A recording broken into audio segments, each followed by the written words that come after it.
The road was hushed in the gray of late afternoon, its edges lined with tall grass bowing under the wind. A procession of cars moved slowly, headlights dim against the washed-out sky, their engines subdued as though they too knew this was no ordinary journey. The lead vehicle, long and black, bore a weight invisible yet undeniable. Inside, silence reigned. Outside, a strange figure lingered at the roadside, watching. It was a small puppy, ribs faintly visible beneath a coat the color of ash. His paws pressed into the dust, hesitant yet unyielding, ears twitching with each roll of rubber against gravel. He had no collar, no mark of belonging, yet something tethered him to the sound of that engine. The car passed, and he stepped forward, one trembling paw after another, as though pulled by a thread only he could feel. From the second car, an old woman caught sight of him. She sat with hands folded tightly in her lap, her knuckles pale against the black fabric of her dress. Her grief had dulled her eyes to much of the world, but not to this. Through the blur of her own reflection in the window, she saw the small creature pacing the edge of the road, always near, always too close to the wheels. She opened her mouth to speak, but let it close again. Who would listen when sorrow was already too heavy to carry? The wind carried a smell of rain, though no storm had yet formed. The puppy's gait was awkward, uneven, as though he had traveled far already, yet his gaze never faltered from that first car. People inside did not know they were being followed. To them, the world was shuttered behind glass, softened by the low hum of grief. But in the dust behind, a story was beginning they had not asked for. At a bend in the road, where the trees grew close and their shadows long, the puppy faltered. His sides heaved, breath thin, and he stopped. The procession rolled forward unaware. For a moment he stood still, ears straining, body tense, and then he gave a small, desperate bark. It was not loud. It was not insistent. It was almost questioning, as though calling to someone he could not see. The old woman turned again at the sound. Her son beside her frowned, not at the puppy, but at the intrusion of noise into sacred silence. He shook his head slightly, and she said nothing. Still, her gaze lingered on the rear window as the figure in the road grew smaller, swallowed by distance. Something about the sound had unsettled her. It was too raw, too misplaced. The road stretched on, winding past fields where scarecrows leaned tired against the sky. The cars moved at their steady pace, but in the mirrors the puppy appeared again. He had pushed himself forward, stumbling, determined, keeping the line of vehicles within sight. Dust clung to his muzzle. His legs quivered, but he pressed on. Each step weighted with a resolve that no one had given him. By the time the procession reached the old iron gates of the cemetery, the light had begun to fade. Shadows pooled between the stones, and the air smelled of earth newly turned. The cars rolled through, engines soft, until they settled into a row along the gravel path. Doors opened. People stepped out, black coats shifting in the breeze, their voices muted. The old woman waited before she moved, her gaze still caught at the road beyond the gates. And there he was again, smaller now in the dusk, body trembling with the effort but still moving toward them. No one else noticed. No one else turned to see. She gripped the handle of the door, a thought forming in her mind that she could not yet shape into words. The funeral began. The prayers, the murmurs, the sound of earth striking wood. The family clustered close, each bent into themselves. Yet, faintly, beneath it all, another sound threaded through. The rasp of small breaths, the scrape of claws on gravel. It came closer, then stopped. When the old woman finally looked again, she saw the puppy sitting at the edge of the gathering, just beyond the first row of stones. He did not move forward, did not intrude. He only sat, eyes fixed not on the mourners but on the grave itself, as though he too had come with a purpose. The woman's breath caught, and for a moment the voices around her dimmed. She did not know what he sought, nor why he had followed them this far. She only knew the weight of that gaze, steady and unyielding, and the way it unsettled her grief. And then, as if sensing the danger of being seen, the puppy lowered his head and went still. Silence folded over him, heavy as the dusk. Something in that silence carried more questions than answers, and though no one spoke, all that followed would begin here. The puppy did not stir. His body was small enough to be hidden by the lean shadows of the gravestones, but his eyes carried a stillness too deliberate to ignore. The old woman shifted her weight, caught between duty to the ritual before her and the quiet pull of that gaze. Around her the murmured prayers continued, voices breaking on grief, yet her attention flickered again and again to the edge of the gathering where the animal waited. A gust of wind stirred the grass, carrying the sharp scent of damp earth and flowers too freshly cut.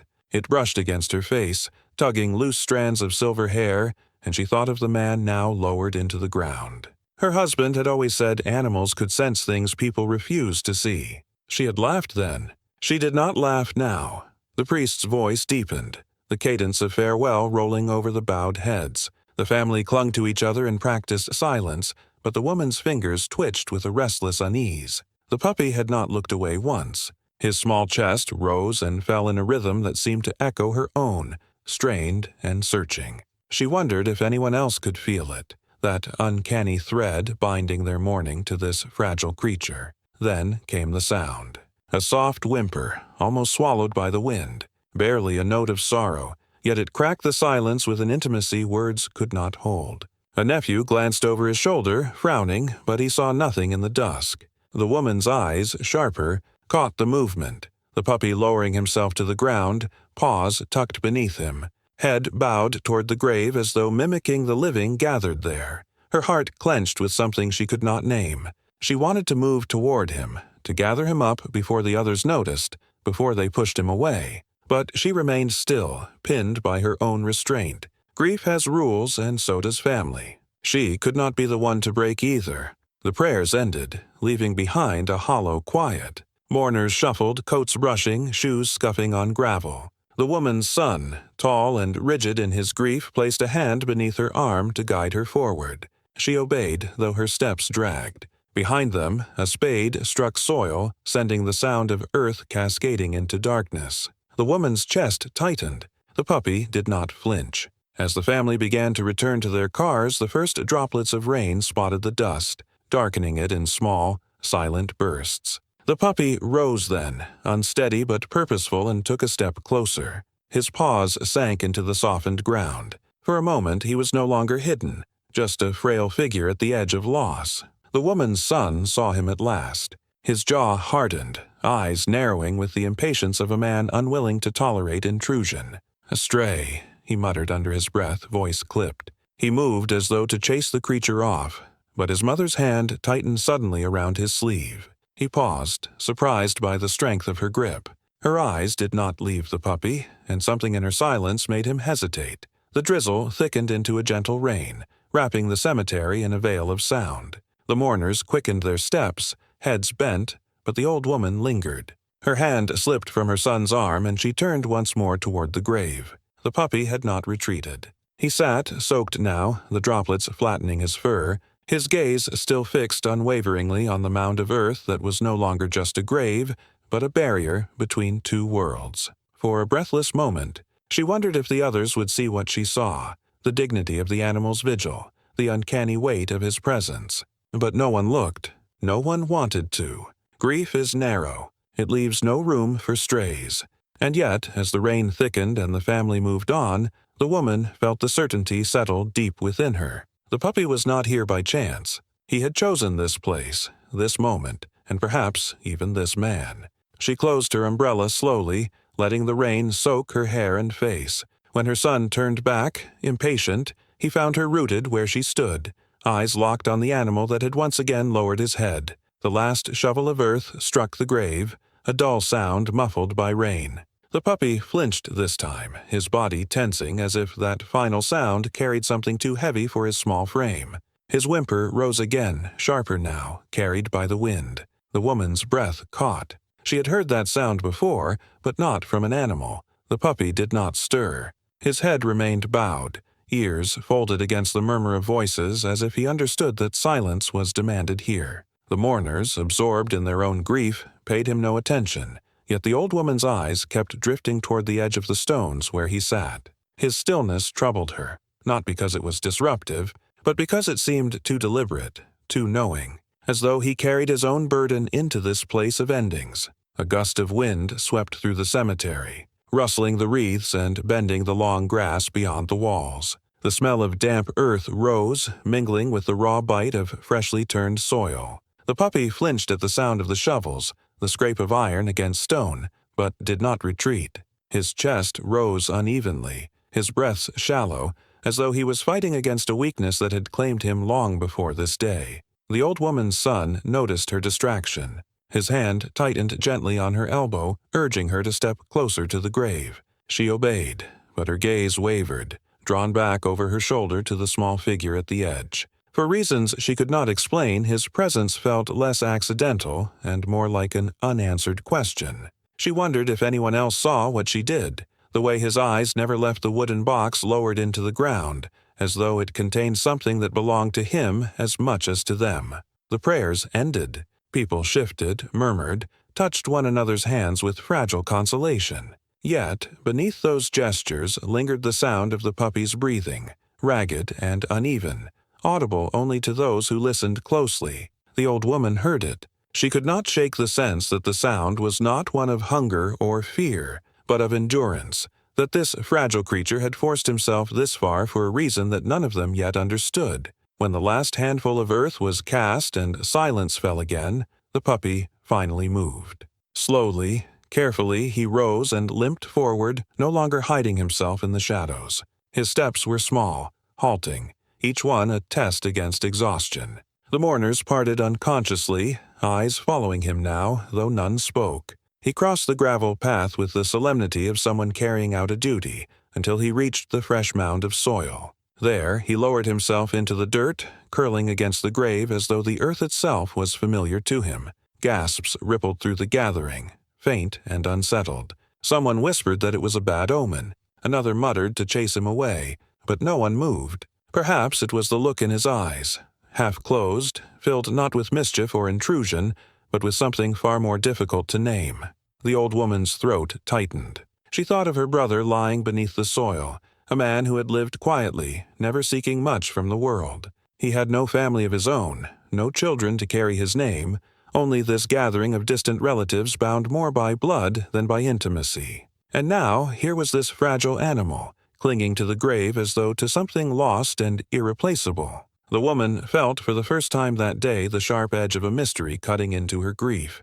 The air grew heavy. Clouds gathered above, dimming what little light remained. Shadows stretched across the cemetery, and in the darkening silence the puppy gave a low whimper, so soft it might have been mistaken for the wind. He pressed his nose into the soil, then stilled again, as though whatever he had been searching for was hidden there, beneath the weight of the earth. The mourners began to drift away, uneasy in the growing dusk. Yet the old woman lingered, her hand trembling on her cane, her son tugging gently at her arm. She resisted, her gaze fixed on the small gray body curled against the mound. Something inside her whispered that if she left now, unanswered questions would follow her home, settling into her heart like stones. The puppy shivered once, then lifted his head, his eyes catching hers across the dimming air. It was not the look of an animal begging for scraps, nor the wild glint of a creature fearing pursuit.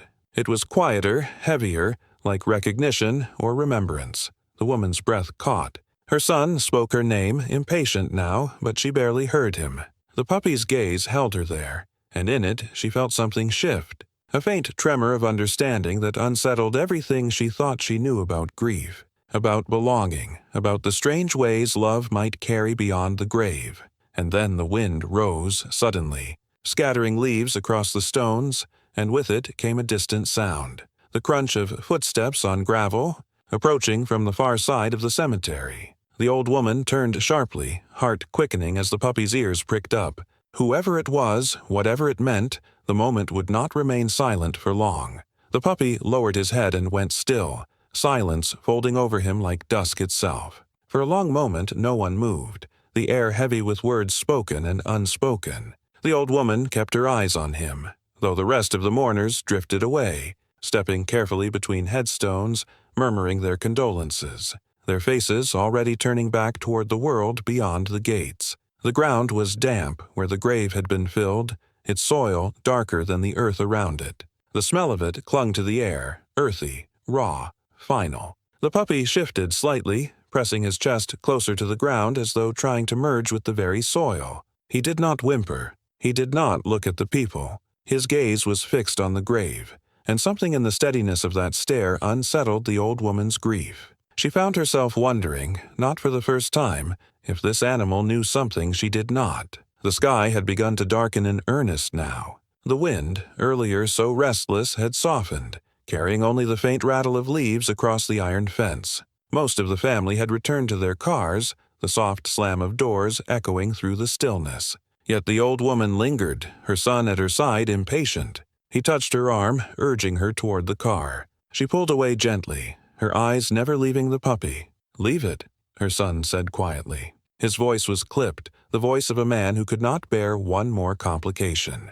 "It's just a stray," but the word just sat bitterly on her tongue. The puppy had followed them all this way, against hunger, against fear, against exhaustion. She thought of the sound of his bark on the road, sharp and trembling, and how it had pierced her heart more deeply than any words spoken over the grave. She felt something stir inside her, part doubt, part recognition, though she could not yet name it. The caretaker of the cemetery, a man stooped with age, came forward then.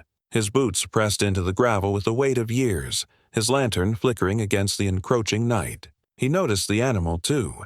Pausing, he spat into the dust and muttered, "They always come, one way or another. Dogs, strays, something about the earth being opened draws them." His tone was not cruel, but weary, as though he had seen this pattern before and could not explain it. The old woman's son frowned, shaking his head at superstition, but the old woman felt her skin prickle at the words. "Always?" She glanced again at the puppy, who still had not moved, and for the first time she felt a flicker of unease, like standing at the edge of a story too large for her understanding. As darkness gathered, the lantern's glow fell briefly across the puppy's eyes. In that small flare of light she saw not wildness, not hunger, but something closer to waiting. The old woman's hand trembled against her coat.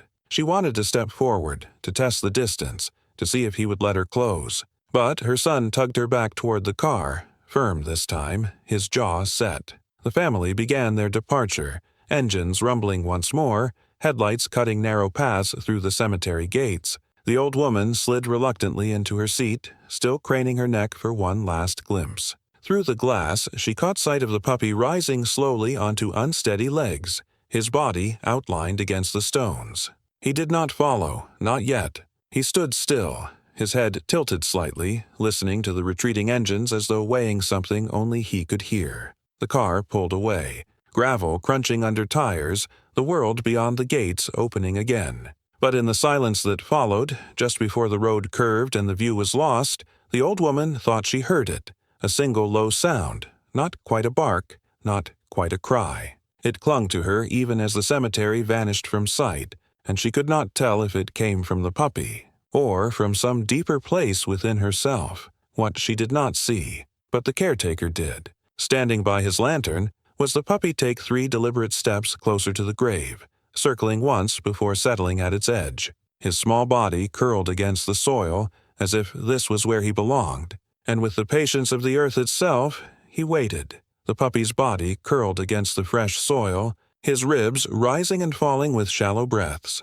The lantern's glow from the caretaker's hand flickered across the mound, catching on blades of damp grass, on the uneven earth that sealed what could no longer return. Around him, the cemetery had gone still, as though the night itself had hushed to honor his vigil. The caretaker watched in silence, the weight of his years pressing into the moment. He had seen many burials, many strays that lingered, but something in the way this small creature pressed his body into the grave's edge unsettled him.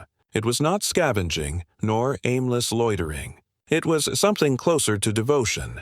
He left the lantern on a nearby stone and walked away, leaving the pup with the quiet dignity of his choice. By morning, the mist lay low across the grass, and the first birds of dawn called out, thin and uncertain. The puppy had not moved far. He remained by the grave, eyes half closed as if keeping a final watch. His coat was damp, his paws coated in earth, yet he seemed anchored to that patch of ground, as though pulled by memory. When the old woman returned, alone this time, her steps were unhurried. She had carried the weight of sleepless hours, of questions that refused to loosen through the night. The car door shut with a soft thud behind her, and her cane pressed into the gravel path as she approached. She expected to find emptiness, only earth and stone. Instead, she saw him. For a long while she stood at a distance, her breath clouding faintly in the morning chill. The pup lifted his head, ears twitching, eyes dim but alert. Their gazes met across the space,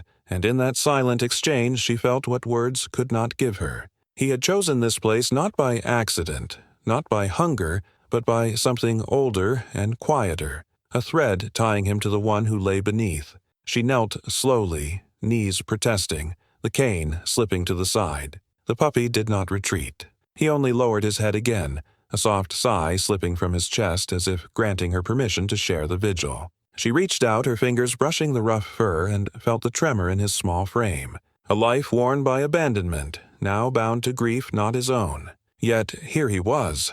The woman's eyes stung, but not with tears of despair. They burned with recognition. The way loyalty survives where reason falters, the way love appears in forms too easily dismissed. She thought of her son's words, just astray, and felt the falseness of them. There was nothing just about this. The creature's presence was both wound and balm, a reminder that loss, even in its silence, had witnesses. The sun climbed higher, burning the mist into thin ribbons, casting long shadows across the stones. The woman rose with difficulty, leaning heavily on her cane, and looked once more at the grave. She did not call the puppy to follow. She did not decide his fate. She only left a piece of bread wrapped in cloth by the stone, a gesture of respect, not ownership. Then she turned back toward the gates, her footsteps slow but lighter, as though something had shifted within her. Behind her, the puppy did not move to claim the food. He lay still, his gaze steady on the mound of earth, unbroken by hunger or distraction. The woman paused at the gate, glanced once over her shoulder, and understood. He belonged not to the living, but to the memory he guarded. The cemetery fell silent again as the day stretched forward. A bird wheeled high above, its cry sharp against the emptiness, then faded into the distance. The lantern left by the caretaker had burned out, its wick curled into ash, leaving no light but the pale sun, and at the grave's edge, a paw print pressed deep into the damp soil remained, darker than the earth around it, a quiet mark of presence, of loyalty given freely, and of love carried beyond the boundaries of speech or reason.